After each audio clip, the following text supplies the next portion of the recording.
Hey guys, got a 2022 plate Vauxhall Mokka here. Just going to show you how to reset the tyre pressure warning light on this one.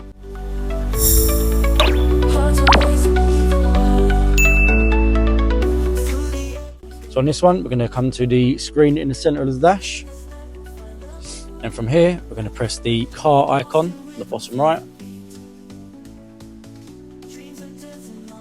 Then go to under inflation initialization.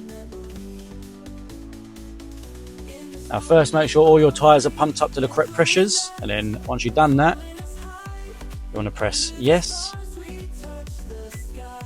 and then it will beep in front of you, in front of the steering wheel, and it will come up tyre pressure registered.